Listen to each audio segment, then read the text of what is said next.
Je lis de l'Évangile selon Saint Jean, chapitre 3, les versets 14 à 16, ce qui suit. Et comme Moïse éleva le serpent dans le désert, il faut de même que le Fils de l'homme soit élevé, afin que quiconque croit en lui ait la vie éternelle. Car Dieu a tant aimé le monde qu'il a donné son Fils unique, afin que quiconque croit en lui ne périsse point, mais qu'il ait la vie éternelle. Notre thème, c'est Sauver, numéro 2. Prions. Notre Seigneur et notre Dieu, nous voyons Sauver numéro 2 et venons de lire un beau passage de la Bible qui parle de salut. Merci pour ta parole, qu'elle nous pénètre pleinement et que nous soyons en mesure, ô Dieu, de vivre selon la parole, nous t'en prions, au nom de Jésus et pour ta gloire éternelle. Amen. Que s'est-il passé? Les enfants d'Israël parlèrent contre Dieu dans le désert. Et l'Éternel envoya des serpents qui les mordaient. Ils mouraient. Alors ils crièrent. Et l'Éternel dit à Moïse, fais-toi un serpent d'airain ou de bronze, pour dans certaines versions, que tu placeras sur une perche. Quiconque regardera au serpent aura la vie sauve. Et c'est ainsi qu'il prépara le serpent. Il fut placé sur une perche, et toutes celles et ceux qui regardaient au serpent étaient guéris, étaient sauvés.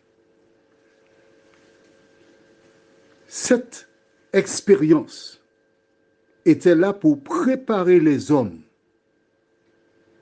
à savoir qu'il existe un salut. Mais quel est le rapport entre l'histoire de Joseph et la mort de Jésus? Les frères de Joseph firent ce qui était mal. Ils méritaient la mort.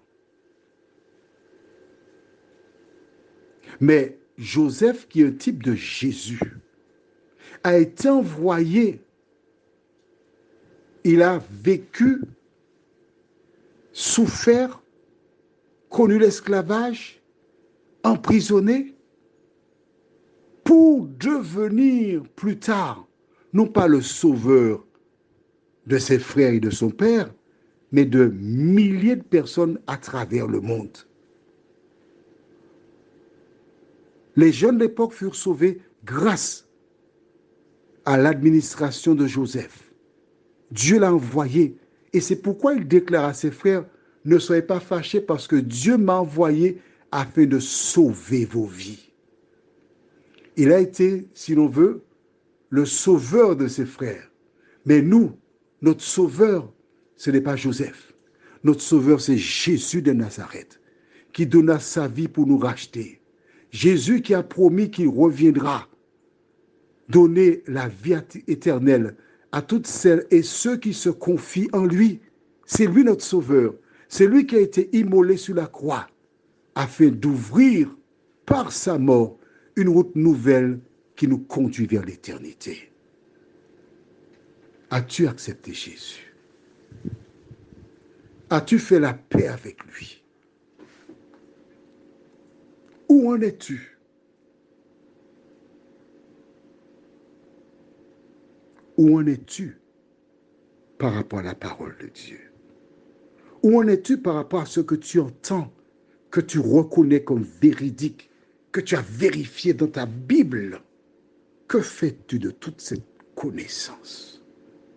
Que sais-tu de ton avenir? Pourquoi Dieu t'appelle-t-il maintenant? Tu n'en sais rien. Alors, pourquoi renvoyer à plus tard? Tout ce qu'il te demande, c'est d'appliquer sa parole dans ta vie. Le grand gagnant, ce n'est pas lui, c'est toi. Parce qu'il a tout donné pour ton bonheur. Prions. notre Seigneur et notre Dieu. Les frères de Joseph furent sauvés parce que tu l'envoyas. Merci Seigneur. Maintenant, mon Père, nous sommes comme les frères de Joseph. Par notre comportement, nous t'avons crucifié. Par notre comportement, nous avons fait ce qui est mal à tes yeux. Mais nous venons repentants te dire, Seigneur, merci pour ton pardon. Merci pour Jésus qui est mort sur la croix du Calvaire. Aide-nous à vivre pour toi. Prions.